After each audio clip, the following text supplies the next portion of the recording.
Hey, KU fans, welcome back to another episode of the KU Sports Hour here at KUsports.com. I'm your host today, Matt Tait, and I do have 3 other guys with me. What does that tell you? That tells you it's time. It's go time. It is time for KU football right around the corner. A new school year, new high school year, everything's coming, and the summer's gone. We can all take 5 seconds to cry now if you want to. Oh, I've been weeping for weeks. Weeks? Okay. Leading up to this. Okay, then you should stop crying. Yeah, I know. You should stop crying. Yeah, I'm seeing a doctor about it, so Good. We'll see what happens. Good. Your crybaby to my right is Benton Smith, KU football beat writer, who literally has been writing nothing but football stuff for weeks, sometimes 11 stories a day. He's covered the hell out of camp and a lot of good stuff. Hopefully you've been following along at KUsports.com. It's been really good stuff, though. And good access, good chance to talk to a lot of different people and find out what's going on. I still want to see it. Yeah, that's the big thing, but especially at this point. I mean, they've almost been so good with access. Les Miles typically talks once or twice a week since the start of camp, so that's great. We've talked to some players we haven't talked to. So I think the biggest issue at this point is like, okay, we're hearing all these good things, but like we've done this before. You know? Oh, yeah. I mean, Matt used to cover this team before I did for I think 2.5 decades or so. Yeah, I was dark-haired before. I'm gray-haired now. So yeah, Do the math. It's like you hear this every year to some extent. So that part of it really makes you wonder, like, okay, I mean, I know it's a new coach and a new staff and everything, but is it really, like, everything seems so positive? It's almost like you're taken aback. Like, well, this can't be going that great, right? I mean, and it's unfair a little bit, right, to the new staff because of previous staffs and the way they oversold things. We're all conditioned. Fans are conditioned. Media conditioned to just be like, yeah, we'll see. Okay, whatever. Yeah, but that's in some ways unfair because maybe these guys are shooting straight. Right. We haven't heard like. The BS that we've been dealt before didn't come from their mouths. Right. So it's kind of not their fault that's the way that we're thinking or the way that I'm thinking. Other than Clint Bowen anyway. No, I'm just kidding. No. Clint's always honest. He's pretty straight about it. Straightforward, no doubt about it. So but there are other people in the room. Other people in the room. Guys, we're here. To Benton's right. He just stopped crying. That's why we had to go on and on and on there. But that's Shane Jackson. Shane's been blogging his face off this month. He's got a lot to say. You guys been with us before. You know he hates his sister and he hates music.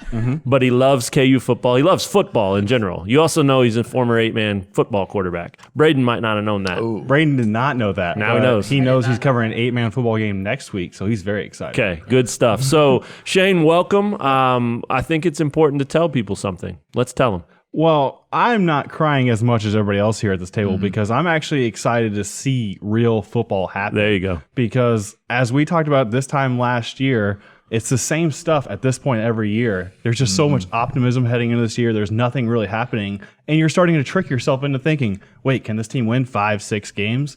And then you have to realize, you'll see Nichols in the season opener last year. You come back to reality. So I'm just excited for actual football to happen rather than just kind of waiting for it and having this eternal off season.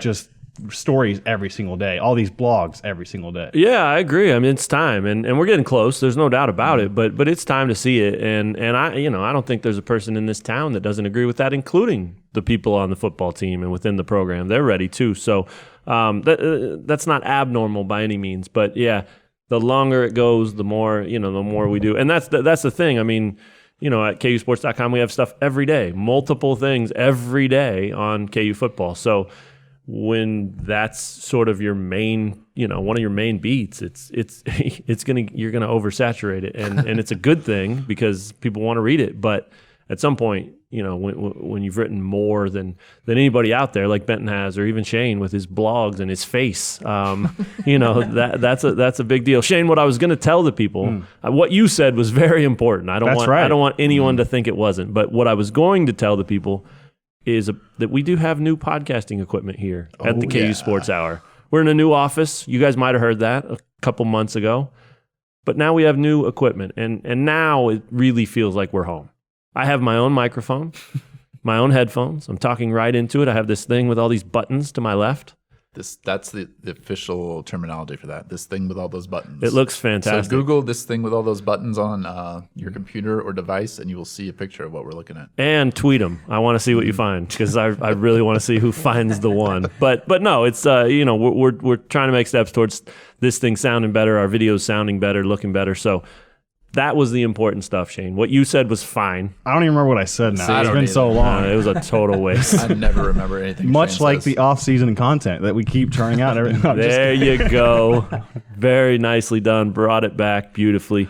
And finally, the last member of our team, new member of our team, we had him slotted into a little intro spot on this podcast. We were gonna give him his own segment, but I realized we have to introduce everybody before they start talking. So we can't really do that. So he's been cut from the script, but we are going to talk to him right now. Braden Shaw, a junior at KU. He's our new intern, hopefully for the next 26 years.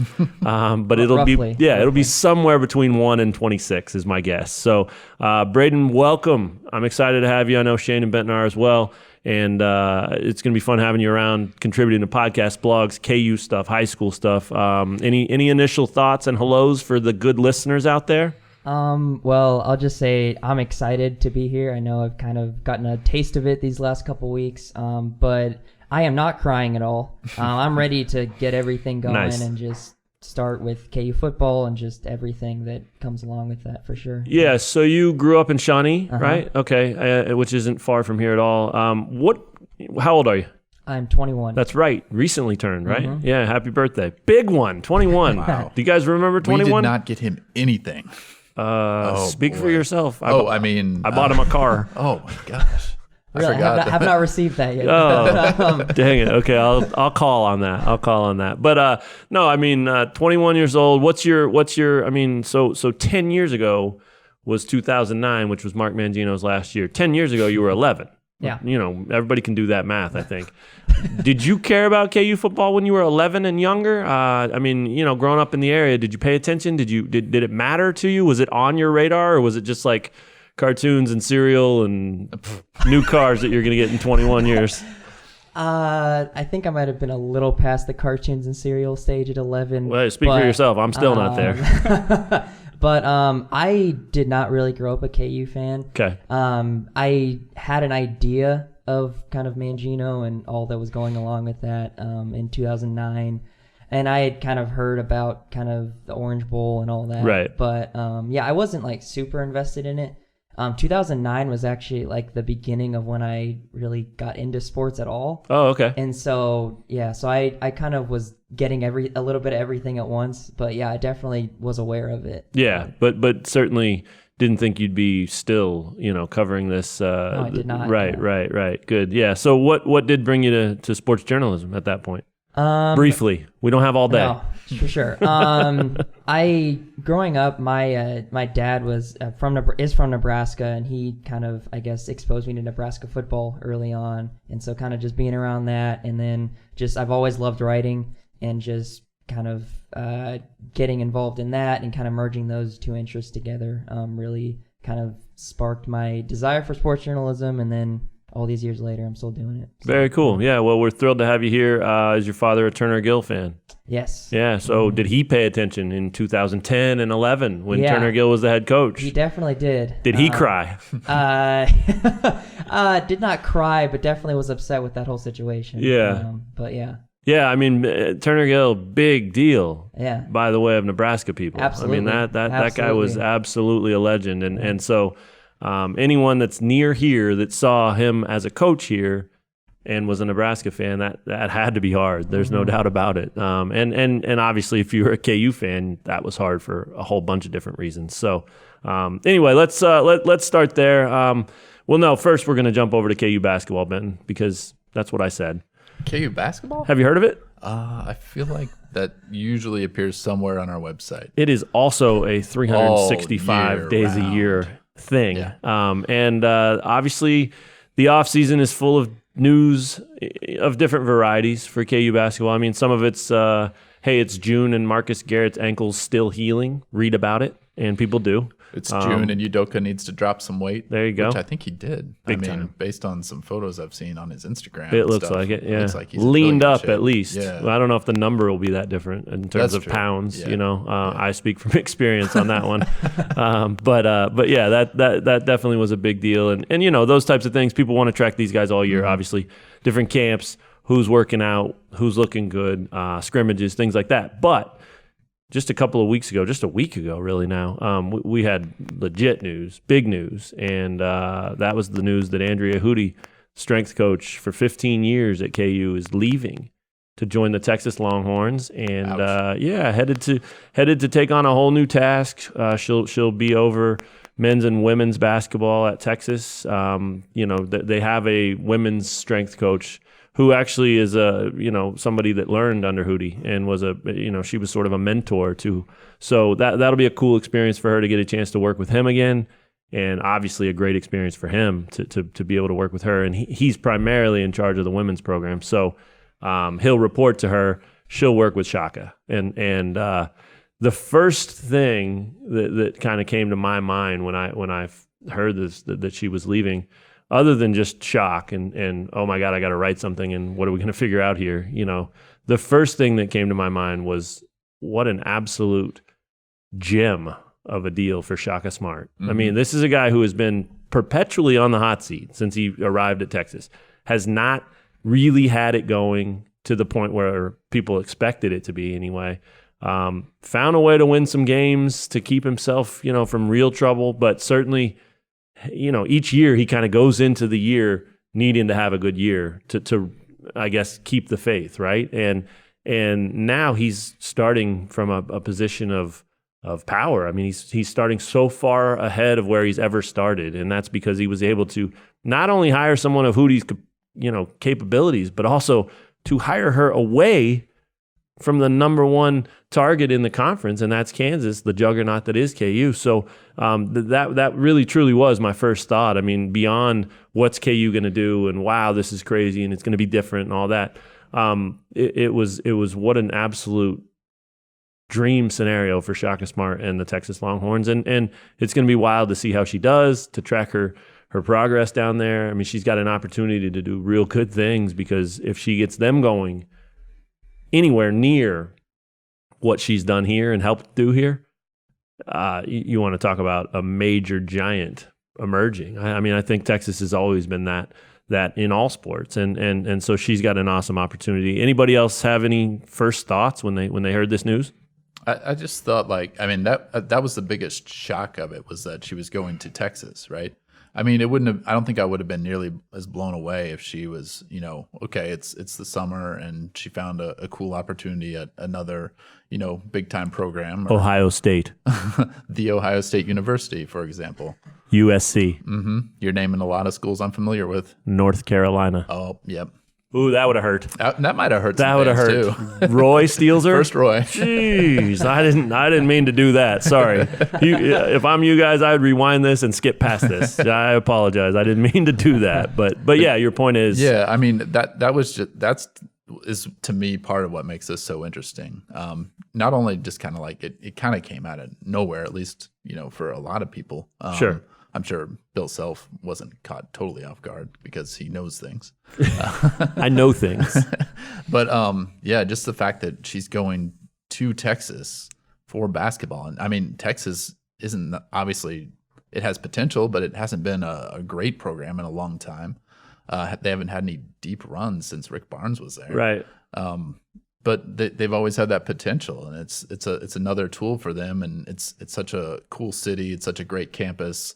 They obviously are loaded when you're talking about their athletic department and what they can spend on their different programs. Yep. So, I mean, it's a great sign for Texas. But I don't the reaction, like the instant reaction on like Twitter and stuff from fans, kind of tells you like Hooty's reputation here. Big people time. were like, "What?" And I don't know how many like GIFs I saw of people like crying and that type of thing. I mean, people were just devastated. Yeah. And this is just a strength coach. That's what that was the other thing that kind of struck me. It's like if this is the reaction to Andrea Hudy leaving, and in a lot of ways I get it, rightfully so. I mean, people loved her. she earned that, and she also was a big part of it, a big part of the success and the talent that they put on the floor, keeping guys healthy, training guys, all that stuff. So, she earned a lot of praise for that. Bill Self was always very complimentary of her. But yeah, I sort of thought, if this is the reaction to her leaving, if Bill Self ever does leave, whoa. I mean, we already knew it was going to be a big deal, but now we've seen a taste of someone leaving. And then if he ever does leave, whether it's just to retire or to go somewhere else or whatever, I mean, even if it's in 10 years or 20 years, I mean, it'll happen someday. So it was an interesting glimpse into what that might be like. But yeah, I mean, I sort of thought that was, in some ways really cool. I mean, she's earned that. She's deserving of that kind of treatment. And I think I talked to her on the phone the other day briefly, and I know it was hard for her to leave, but at the same time, it seems like the approach is kind of, hey, what's done is done. Let's move forward. And I love KU. I love my time at KU. Not gonna look back and cry about it. Feel fortunate to have been there. But now I'm at a different place, and I'm going to do the best I can there. And KU has to find somebody to replace her. And guess what? It's going to be one heck of an assist or a strength coach. I mean, they're going to find somebody that is incredibly talented and walks in here and has an opportunity to work with one of the best programs in college basketball. That's a dream come true waiting to happen for someone. So interesting stuff. Shane, Braden, any thoughts on sort of when you first heard the news? I would say I was going to agree with Benton. My initial reaction was just the instant reaction on social media, just to see that many fans. And I guess I shouldn't have been that surprised, because KU fans are very plugged in, as we mentioned, 365 days a year. But it just didn't seem like a position that people were that locked in, and you could just tell how much she meant to that program because of the reaction it was on social media. Yeah, I love that. I mean, I was trying to think about it, right? If Norm Roberts were leaving, let's say he got a head coaching job, do you think people would have freaked out as much? Probably not. Probably not, right? I mean, that literally has happened before. Yeah, right. Good point. Yeah, for as long as Self's been here, pretty much they've known Hooty's here too, and so that's But when Tim Jankovic left or Barry Hinson left or whatever, I mean, people weren't devastated. Or when Norm left. Or when Norm left. Forgot about that. Good call.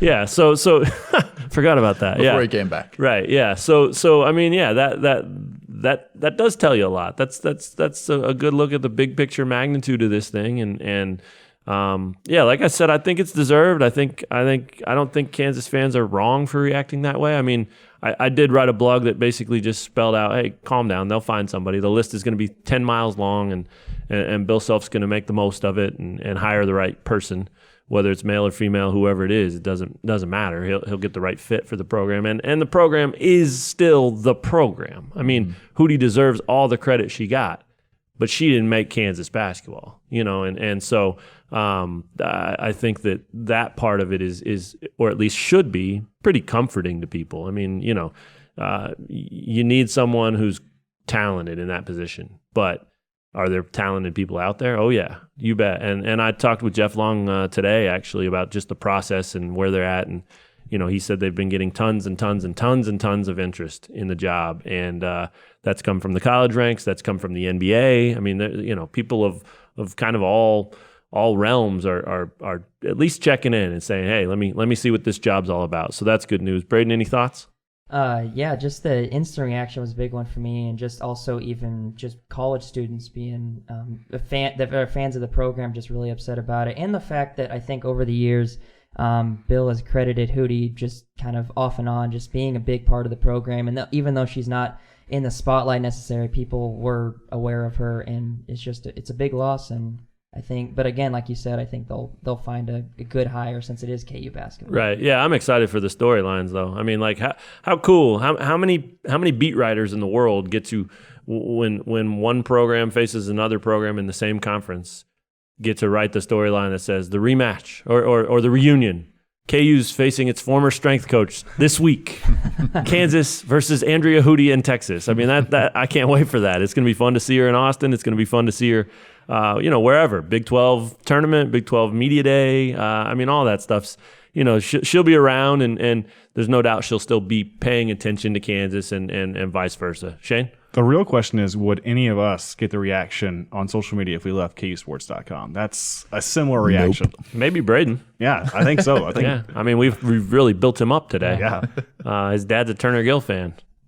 You don't meet somebody like that every day. I wasn't even supposed to be on the podcast at this point yet. So That's right. Let me check the numbers. Okay.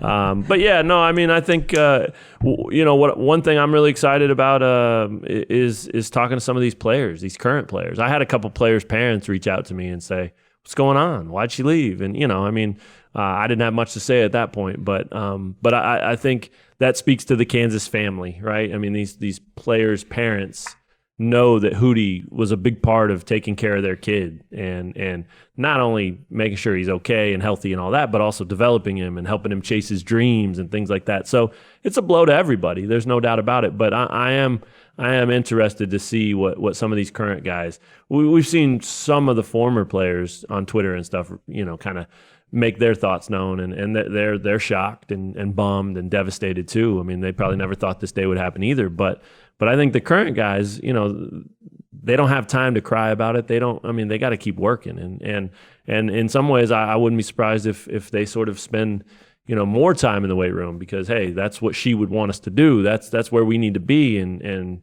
we need to show we learned something from her, that kind of thing. So I am looking forward to talking to a couple current players as soon as we get an opportunity to, just to see what their thoughts are on this, because fans, media, former players, parents, nobody is affected the same way as these current players. They are the ones that will be affected most by this without question. So it's going to be interesting. It will be interesting all the way through when they announce a replacement, and even months into his or her tenure here. I mean, that's it's going to be.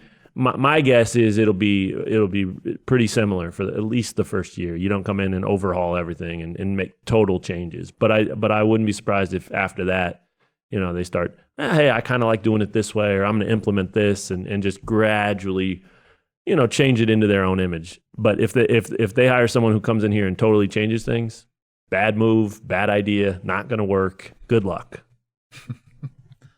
Yeah, I mean, I think what you're speaking to is really like the culture she established for like the weight room and everything that goes into the offseason. Because the Matt Doherty approach at North Carolina, changed the carpet, lost his job.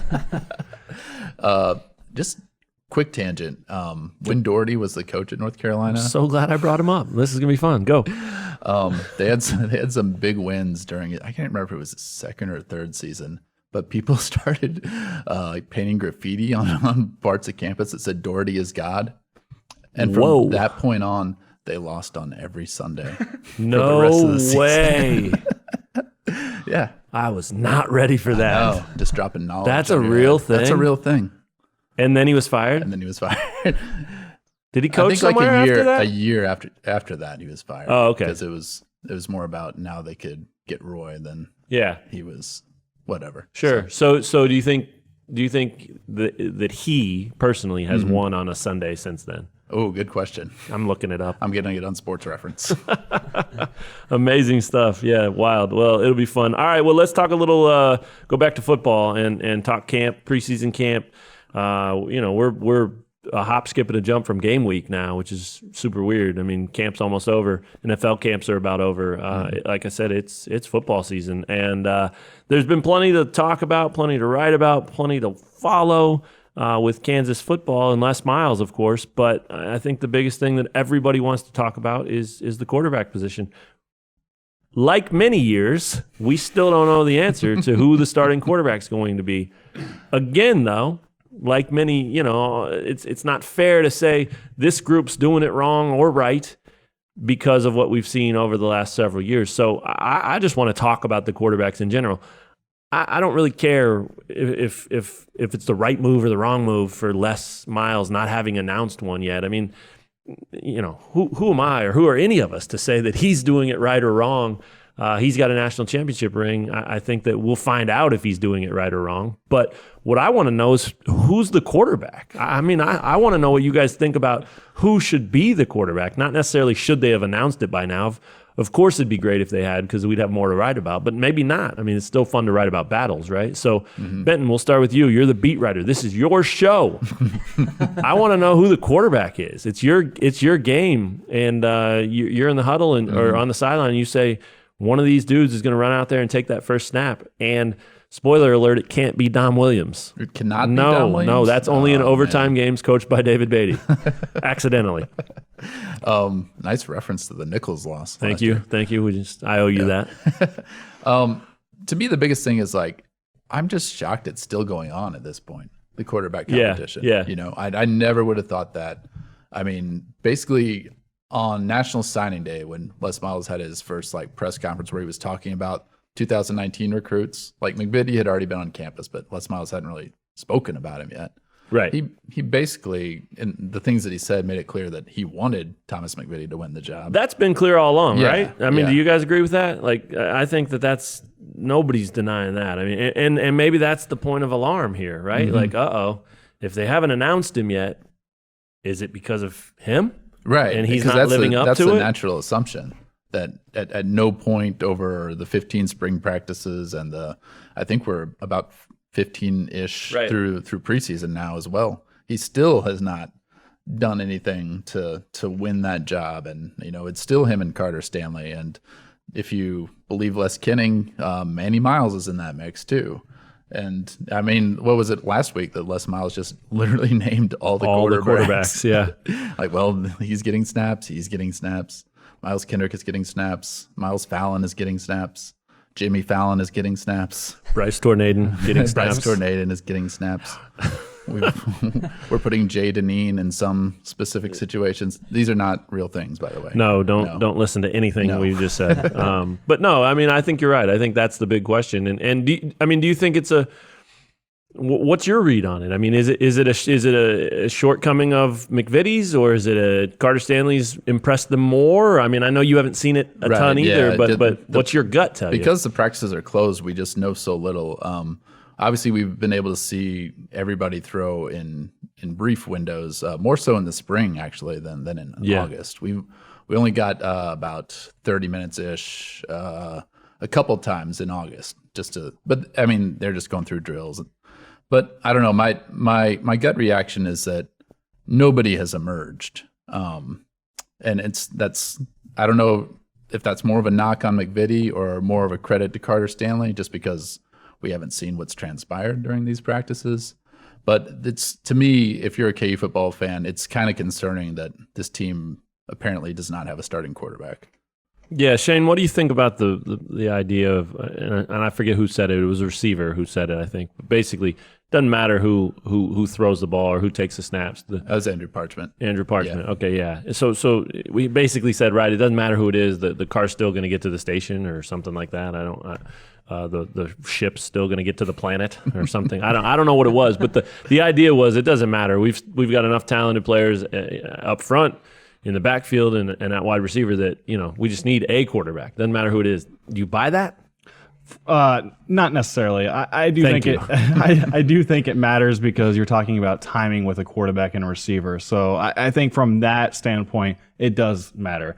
But when you look at the macro, the makeup of this team, I mean, the strength is the running backs. They have playmakers around them. So ideally, it doesn't matter if you have a guy who can take care of the ball, who can get the ball to his weapons. But from a small, micro standpoint, yes, it matters in terms of timing, hitting guys in the right routes and stuff like that in the windows. But yeah, from the big picture, I don't think it necessarily matters because you're just looking for a guy, not necessarily be Peyton Benner, but almost like Peyton Benner last year, where you just don't make mistakes and you rely on weapons around you. So I do think there's some truth to that, but mostly not. Yeah, I mean, if Peyton Benner were here, he'd be the starting quarterback. Yeah, right. I think so yeah, I mean, he certainly didn't live up to that Mike Leach pedigree, and he didn't set the world on fire and wasn't the greatest quarterback since Todd Reesing or anything like that. But put his name in there. I mean, he had some decent days, and he had some good games, and he was as steady as they've had, even though he wasn't perfect either by any means. So, I don't know. I don't know what to make of McVitie. I mean, I really, we don't know hardly anything about him. You've talked to him a little bit. What do you think of him as, in terms of just his personality, demeanor, how he handles himself. I mean, that stuff matters. I know it doesn't really matter how he handles himself to the media, right. As far as how that relates to performing on the field. But still, that's the closest thing we've got to knowing about him. Well, I mean, he's definitely comfortable in those situations. And I've seen him kind of around the facilities or nearby, with teammates, and always looks comfortable, looks confident. I mean, the guy's a confident walk, so obviously he needs to start at quarterback. There you go. No, but yeah, I mean that he seems like he really is about studying the playbook and the video from practices and trying to get better. I think that it's got to be tough for him just kind of coming into this program because obviously he started at Pittsburgh. That's where he began his career. It didn't work out for him there, so he took the JUCO route. Kind of had that old relationship with Les Miles, when Les Miles was at LSU, had recruited him a little bit, so they were kind of familiar with each other. So I'm sure that was the big attraction. You come to a program that clearly needs a quarterback, right? Has a coach of Les Miles' caliber, and potentially, you get to play. You come here and you play, you win the job, and you get to reboot your college football career. But I don't think we should be surprised that it's been harder than just saying what kind of the natural storyline seems to be. Right. Because, he did struggle at Pittsburgh, evidently, or, they wouldn't have had him on special teams in his second year as a redshirt freshman. So maybe we shouldn't be surprised. It's not like there were a lot of programs trying to sign McVitie. Right. So I don't know. We're going to learn a lot more about him in the opener. To me, I don't know at this point, and I'll be sure to ask Les Miles about this the next time we talk to him. But to me, the closer we get to the season, the more I'm feeling like they might play two quarterbacks. Yeah, I think you're right on that. I mean, I think at some point both of them will start, and the only way I would think different is if he had won the job 2 months ago, and it was just obvious, or either one of them had won the job 2 months ago. But since that hasn't happened, that's just what it comes down to. It just seems like that's the plight of Kansas football. And one important question I have for you: do you know if Thomas McVitie has a nickname?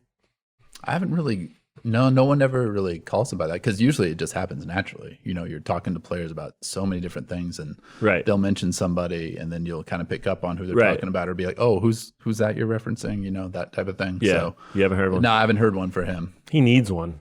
I'm not. I don't have anything against his name. I don't feel like it sounds like a quarterback's name, and I think it's kind of long and it's kind of a mouthful. It can't be T-Mac. I've ruled that out. I'm glad you have, because I did think that, and I didn't like it when I thought it. But yeah, I mean, I don't know. I mean, I guess it could just be Mac. Attack. Ooh, Let's easy go. action, Jackson. Yeah, I don't know. I mean, it'll be interesting. I'm going to find that out. You can too. Let's make it a race. First one to find it out wins. It won't be me. God, 8-man football. First one to find out wins a featured spot on the next KU Sports Hour. Wow. You will get a 5-minute monologue of your own. So really the only one here that probably wants that is me. So sucks for the listeners, and it's not much of a competition. But Braden, what I mean, do you think one of these guys has to emerge for KU to for fans, let's put it that way, to feel good about this thing? Or do you think they can get by with playing a couple of quarterbacks and still keep the interest there? Because right now the interest is there because of Les Miles. And there's some new names and new faces, but really no one knows anything about a lot of those new names and new faces other than what they've read, what we've kind of been told and then told them, and that kind of stuff. And that's important, but people want to learn things for themselves and make their own opinions of what they see and don't see and all that. So I just wonder if this is an issue of not having a clear quarterback, establishing that guy for the fan base is an issue, because this is a program that needs people to get excited. I mean, they honestly should have looked through the phone book and found someone named Peyton Manning or found someone named Tom Brady or found someone, somebody with a famous name and just signed him and started him and just see if that draws people out. Because I'll tell you what, if Peyton Manning was the quarterback or whomever, Pat Mahomes might be a good one. Pat D. Mahomes, I don't know. But, that would be a good one. So I wonder how important that is in terms of just fan interest and what we're going to see on August 31st at Memorial Stadium in terms of people in the stands. I think one thing this program needs from a fan base perspective is stability. Yeah. And I that's not really coming from naming 6 different guys right now at starting quarterback. Right. I initially thought McVitie would kind of be the standout based on his journey from Pittsburgh to junior college and now to here. Another guy we kind of mentioned, Carter Stanley, has the experience. And I think he'll definitely get some snaps at some point this season, being the senior there. And he's proven at times to be able to play in big game situation. Everybody references the Texas game from a couple years ago. But yeah, I think those are probably the 2 clear-cut guys. Again, we don't really know a whole lot, but probably leaning toward McVitie. But again, I guess we'll have to see when they take on Indiana State. Yeah, Benton, the Carter Stanley's gone. He's graduating, right? Mm-hmm. So, and McVitie's he's what? A redshirt senior. Yeah, there you go. And McVitie's what? Junior. Okay, so he's got 2 years, this year and next year. At most, he's got 2 years. Yep. Do you get the sense that there's anybody here now that is somebody that people should be excited about for the future? Whether the coaches are, I know they continue to recruit quarterbacks, so I don't know maybe we're not there yet. But is there anyone there that you feel like in a year or two when we're doing this podcast, it might make this whole thing irrelevant and we're not even going to have to talk about quarterbacks or the battle or anything like that because they finally found their guy? Well, obviously as a coaching staff, you're always like trying to recruit an elite quarterback. Yeah. So obviously that guy is not here yet, but a lot of his teammates have had really good things to say about Torrey Lachlan, who's just a freshman at this point. True freshman? Yeah, true freshman. Right. He gray shirted. He was actually there you go. The 2018 signing class, I think he committed right before National Signing Day. So, and it wasn't clear at that point that he wasn't going to get here, that year. But he ended up taking a gray shirt, enrolled in the spring, so got here at the same time as like McVitie, Andrew Parchment, Ezra Naylor, sure. Those JUCO transfers. But the guy won a state championship in Texas. Ran and threw for a ton of yards. Tall? Yeah, he's big, got good size. Yeah. He's fast, comfortable, confident.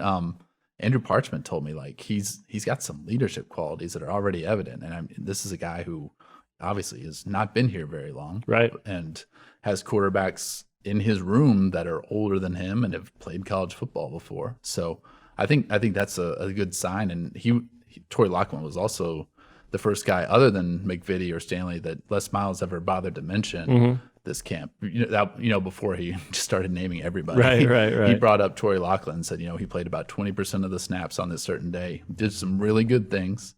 So to me, that seems like somebody who has the potential to, in a year or two, kind of be the guy that going into a season actually is the starting quarterback. You don't have to worry about this. Yeah, it's interesting. I mean, and again, just because let's say he emerges, that doesn't mean they're going to stop recruiting guys, right? Because you got to keep taking shots with that thing. So it'll be interesting.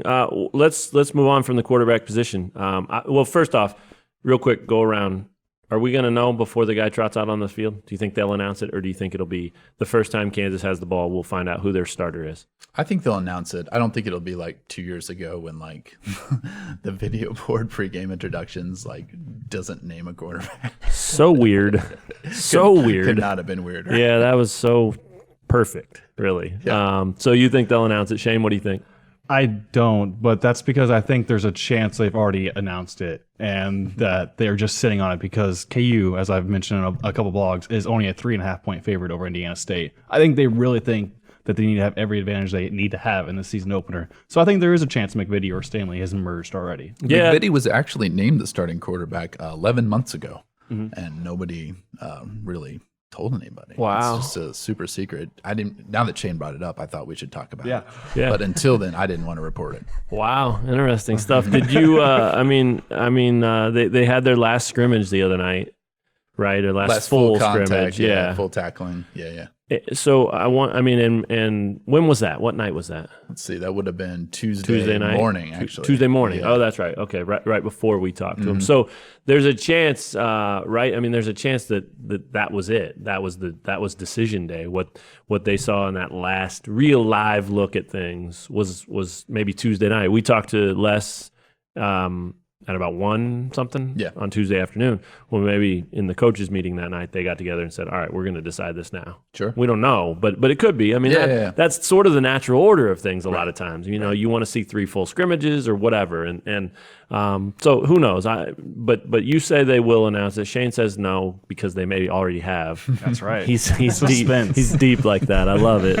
Braden, what do you think? I think they will right before, just to, again, kind of give I guess a name and a face to whoever is going to start for that opening game. Also, I think that's also just going to help the fan base to get behind at least one guy before the start of the season. So yeah, I think they will right before the game. Yeah, I'm on an island. It's okay. It's whatever. You are probably, because I think we'll find out. I think we'll find out next Tuesday when they give out game notes and it's actually game week, and maybe, hopefully, I might even say probably, but I'm hoping and I'm crossing my fingers that there'll be a depth chart in there, an actual depth chart. I think there will be a lot of oars on that depth chart. Oh, yeah. Or the sponsored word of depth charts across America. Unbelievable. All right, well, we got a little time left. Let's talk maybe a few more camp things. We don't have to waste our time introducing Braden again because everybody already knows who he is now. He's been so talkative during this one. But no, I think that there's been other things that obviously are important at camp. Let's just go around, keep going around. I'll fire off a few things. The biggest question mark, biggest concern, Benton, where do you put that right now? The front 7 of the defense. Okay. I feel like the only guy that I feel somewhat confident about is Kyron Johnson, just because, this is his 3rd year in the program now. He's always had speed. Now he has some bulk to him. Showed a little bit last year that he could make big plays, like with takeaways and sacks and TFLs. And to me, he just seems like he's always been confident. He seems more comfortable. He's a super smart guy. He's fun to talk to. Speed. Yeah. His speed, it translates, right? Yeah, for sure. And he hasn't dropped off in speed because of the weight. He hasn't put on so much muscle that he's not fast anymore or anything like that. But I just think I hate it when that happens. I know that happens to me a lot. I just lift so much and then I'm not fast anymore. Oh, you're so slow. But yeah, I think to me, he's the only guy that I feel confident in saying okay, he's going to be productive for those spots at the front of the defense with the line and the linebackers. Yeah, there's obviously guys with potential, but I mean, just because you might one day be good if you're Stephen Parker or Gavin Potter, that doesn't mean you're going to be effective as a true freshman. Right. Haven't seen it. Yeah, haven't seen it. So got to see it first, and talk is cheap until you see it, and I get it. I think that's definitely interesting. Shane, what biggest concern? I do think the front 7 is the favorite answer here. God, you love Benton. Let me talk. Sorry. It's all these new mics. Previously, I wouldn't have been able to interrupt you so easily and clearly, but these new mics, I've got my own. I think it's dangerous. Think Shane is going to drop the hammer on us and hit us with another thing that he's concerned about. That's right. Another Shane bomb. I do think it's interesting that Les continues to talk about the front 7 and talk it up. I think he might be overcompensating a little bit there, just hey, give these guys some confidence there. Just say, hey, this unit's going to figure it out. Right. So to be different other than the front 7, which is what I was getting into, I will say the receiver unit. You stole mine. The leading returning receiver only has 33 catches. That's Robinson. I know there are guys who have talent and have potential. We just haven't seen it yet. And obviously, since we're still trying to figure out the quarterback mystery, that's also going to play into the part of the receivers. So to have a different answer than Benton, who is my favorite here at this table, I will say receivers. I like that answer. Sounds like Braden was going to say the same thing. Yeah, I was going to say receiver core. I think just them losing 3 of their top 4 pass catchers from last year is going to be really interesting to see how guys like Kwame Lassiter, Stephon Robinson, Quan Hampton, those guys step up. Andrew Parchment's another guy who's gotten a lot of reps. Just losing guys like Steven Sims, Jeremiah Booker, really just to see who emerges as the number 1 target, or if anybody emerges as the number 1 target in the passing game. Right. I like that. I mean, that's why I was leaning that way too. Not necessarily because of the guys who are here and that they're a concern. I think they have a lot of talented dudes. I think there's a great chance that 4 or 5 of them could become really good players. And time will tell on that one. But I think it's more just that idea of such steady guys that are gone. But I think that depending on the offense that the Lesses want to run, where you can throw the ball to Dom Williams, you can throw the ball to Puka, starting in week 2. You can do all that stuff. I think that takes a little pressure off of the receivers. And I think as long as you've got guys that can go out and get the job done, maybe you don't need one to emerge. I do think it's going to be fun to watch Dalen Charlotte. I think that his confidence is back up. Tony Hull told me that this past week. Emmett Jones told me that. They believe in him. It sounds like he believes in himself again. And that's good news. I mean, this dude played at Alabama. He played at Alabama. Like, I know we've talked about that since he arrived here, but just because he's struggled here doesn't mean that goes away. I mean, he was good enough to be there. So I think mentality-wise, it's a big part of it. And so if he emerges as a legitimate one, then they're fine. And I think that's going to be exciting. I brought up Puka, and I'm glad I did because I didn't really plan to talk about this, but this will be the second year in a row that he doesn't play week 1. How big a deal is that? I mean, last year they lost the game without him. And I think conventional wisdom says had he played, they would have won. I don't think anybody thought that Nichols would have had enough to contain him or contain him to the point where it wouldn't have really helped KU. So panic time? I mean, I think Dom Williams and Khalil Herbert are both terrific backs. I really do. Even by beyond KU standards, I think they're good players. But Puka's a difference maker, and he showed that last year. So not having him for week 1, how big of a concern is that? I think that's probably why the line is, what was it, 3.5? 3.5. Yeah, that's right. So I mean, I think that's probably the Puka factor for it being that low. I think it would be higher if Puka was playing. Man, how much higher? Yeah, I know, but I mean, like, it was such a big deal that his suspension was pretty big news for KU football standards. So I think that probably was part of it. But obviously, this is also like a team that is a very good FCS team. Yeah, like, I mean, it's not that different from Nichols. Shane has a good blog on this that is online at KUsports.com, just talking about how it's actually pretty similar to Nichols a year ago, where it's like a preseason top 25 team and veterans. Yeah, so coach who knows what he's doing. Right, I mean, all that stuff. There's stability in that program, and those guys are fired up to beat any. Well, that's it. They got nothing to lose. Team. There's it zero matter pressure to them on that them. It's Kansas. Right. They want to have that win that they can go home and be recruit proud with. About. Yeah. I mean, sure. Big 12 team. Yeah. So I think it is. It's not a layup by any means. Right. It seems like KU should win, but we also haven't seen this team play. We don't know. There's so many question marks that we've already talked about. Last year's defense had Daniel Wise and Joe Deneen at the front of it. This year's defense doesn't have anybody that has it. Like, they lost all their starters from their front. Right. So I don't know. To me, there's just a lot of concerns, and it's not going to be like, hey, come out to the stadium and have some beers and eat some new products that we have made available to you and at the vending stations and just enjoy this 28-point win. Like, that's not going to happen, I don't think. Yeah, it'll be interesting. We can get into that more next week too. But before we still have a little time, so we'll finish it off with just some quick hitter things. Who's the one guy you're most excited to see play? I don't care if it's offense, defense, newcomer, returner. I'll ask all of you that because there's a lot of guys I think you could answer, and for different reasons. Maybe one is somebody we've heard of. Maybe somebody's completely new to the program. But is there one that jumps out? Probably for me, it's going to be Dalen Charlotte. I think I've said several times over the past couple of years that I will just die on Dalen Charlotte Mountain. Like, I was convinced that he's going to be good eventually. And well, he was in his first spring game, right?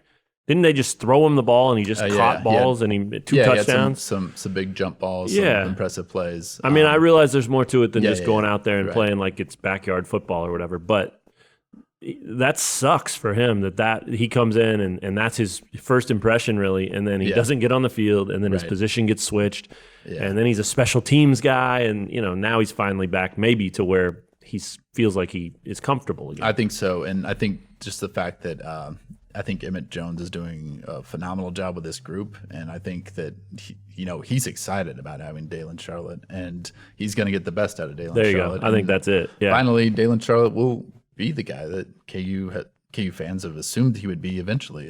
I think it's finally going to happen. So I'm excited to see him play and see kind of, what's his senior season debut look like. Yeah, good. I like that. We're going to skip Shane because I know he's going to say Dalen Charlotte since you did.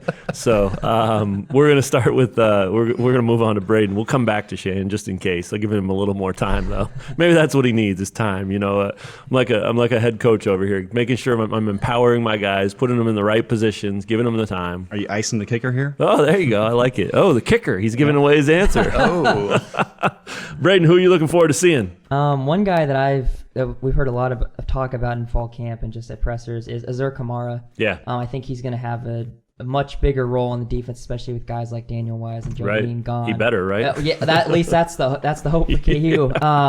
No, but he's definitely, I think, going to get a lot more reps in the linebacking core, and I think he's gonna be a huge key in that front seven to definitely just whether it's run stopping or just being a presence. And so I think he should be really interesting to watch. Come off the edge, disruptive, that kind of stuff. Great name. There's no doubt about that. Even if he's just average, you're still going to want him to play and perform so you can yell his name. However you want to yell it. I don't care. If you guys want to practice, we can do that later. Anybody want to practice yelling Azur Kamara with me? Anyone? I'll pass. Anyone? Okay, we got one pass. Let's go back to Shane, who's back to crying. But I want to hear your guy. There's no way you were going to say Dalen Charlotte. It was not, but I was smiling because I'm about to have an answer similar to my last answer. I'm going to say a name, but it's not going to be my real answer. Oh, I love this. We're going to have to make these the KU Sports hour and a half just to let Shane answer. Fake out. Obviously, the answer is Puka Williams after the first game. Well said. Because well said. Last night I was just looking at a highlight video that someone tweeted out. The Oklahoma game. Yeah, and I just forgot just how much better he is at football than everybody else Kansas has. So cool. So cool. Yeah. So my real answer I'm glad you said that. I love it. is Kyron Johnson. I mean, this guy put on almost 20 pounds. He's moving inside, and he's replacing someone like Joe Deneen. It's going to be interesting to see how he plays this year. He's still supposedly really fast, which is like a 4.4 40. I think he's poised potentially for a big breakout year this year. He's again, like Benton was saying, the only guy I would feel confident in that front seven for sure right now. And I think he has potential to be really good this year. Cool. I like that. That's a great answer. I got two, man, and I'm going to take two just because I do what I want. You're going to name two quarterbacks. I'm also an idiot. But no, one's an old head, one's a new guy. I'm going to say Mike Lee because I freaking love watching Mike Lee play football. The guy from minute one as a Jayhawk has just given up his body, sacrificed everything, doesn't care. He just wants to hit people and play, and I love dudes that play like that. So I'm excited for him to have one last year and just, maybe have a chance to do something that's been different than what he's been through his first 3 years because he's a terrific player. And anybody that blows guys up like that, you love watching play. So Mike Lee's my old head, and my new guy is Gavin Potter. We brought him up a little bit ago. But, man, I just think that, I was around him a little bit the other day at Media Day. I've heard Les Miles talk a lot about him. We obviously saw his antics when he committed to KU, and he's just the right amount cocky. He's a football player. He's tough. He doesn't care. He's another one of those guys that'll sacrifice his body. Being around him, he reminds me a little of that Ben Heaney, Joe Deneen demeanor. Just, I just want to play football, and I don't care what it looks like. I don't care where you tell me to play. I'm gonna go do my job to the best of my ability and knock guys down. And if they knock me down, I'm gonna get up and just keep going and never stop. And so they got a gem. I think he's got a really nice future, and I think he'll play a ton right away. So I don't think I'll have to wait long to see him play. And so let's see. We had Puka kinda, but right. Kyron Johnson. I already forgot Braden's. Azur Kamara. And both of mine were on defense. So one offensive player, really, which is interesting because I think we know more about this offense than we do the defense. So maybe that's it. Maybe that's why we're all curious, right? Mm-hmm. Curious Joes.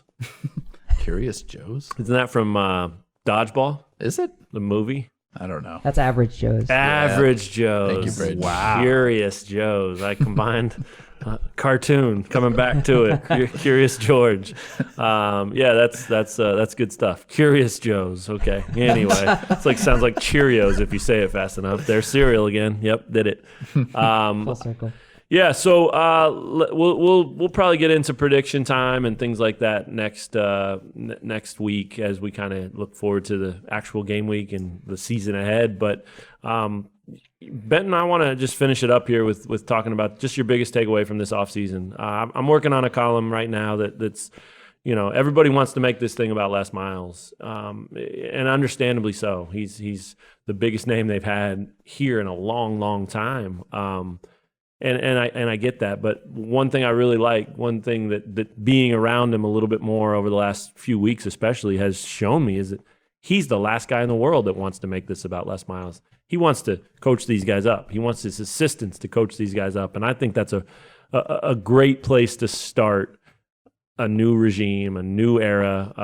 I think that that's important. I mean, these things all blend together, right? The Turner Gill, the David Beatty, the Charlie Weiss, the Clint Bowen interim era. I mean, all that stuff blends together, and you kind of forget what it looked like at the beginning of each one because it's just been such a head-pounding, head-scratching thing over the last decade. But I do love that's the demeanor that Les Miles takes into this. He's not full of himself.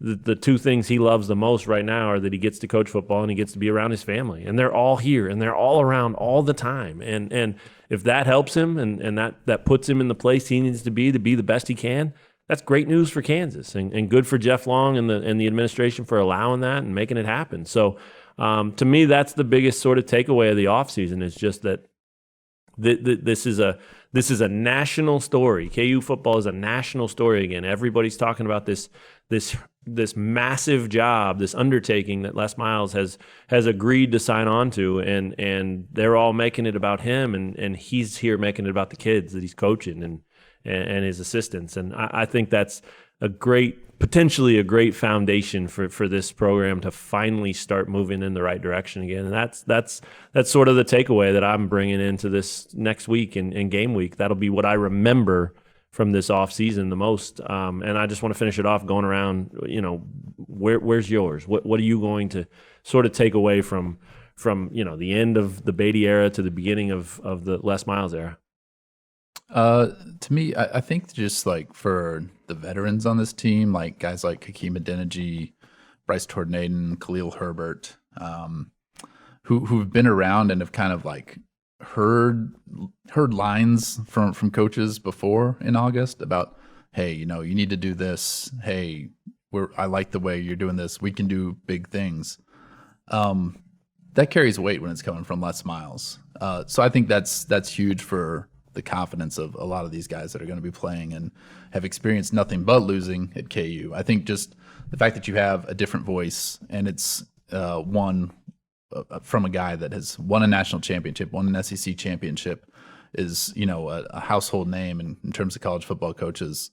I think there's something to that. I think that's going to help the veterans in particular. Yeah, here's your example. The other day he's talking about Khalil Herbert and he says guys with that kind of vision, they play on Sundays. Well, he knows. He coached Leonard Fournette. He coached Joseph Adai. I mean, he knows, right? So David Beatty saying that, and there's nothing. This is not a knock on David Beatty, but how does he know, right? I mean, he just didn't. So I think that is a different thing. I think you hit that on the head. These guys can finally hear that stuff and go, man, cool, yeah, all right. This guy coached the Honey Badger. He likes me. This is great. So, Shane, what you have a takeaway from this thing? I mean, from this whole off-season experiment that leads us up to game week and maybe the beginning of finally climbing back up and it remains to be seen. There's no guarantee. There's no guarantee with any of it, but there are some things in place that maybe make you feel like this is the start of something that can be real. It still might take time. It's going to take time, but at least it might be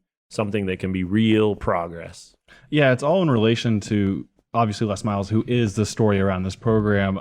I just think there's more energy around this team than before, and I'm not necessarily sure if I remember it being around here even in Beatty's first year, and if this is a constant thing that happens every time there's new coaching, that there's some new energy. But Kyron Johnson playing old school music and then there being a video of everybody dancing and Les Miles dancing, coaches dancing around. That just didn't seem to happen. And maybe it's partly because social media and all that stuff. And maybe it is just because Les Miles' character. I mean, there just seems to be more fun around this team. And for a team that, hasn't won more than 3 games since 2009, that at least there is a start, I think. Yeah. And it doesn't necessarily mean it's going to translate to wins right away, but that's a step in the right direction for what this program has been the last decade. I love that, and I love seeing it too, because I think, it's so easy to just trash these guys and say, they're such bums, the team sucks, that team's awful, that program stinks. I mean, everybody does that. That's the easy thing to do, but you do forget that these kids are the ones that are dealing with that. And I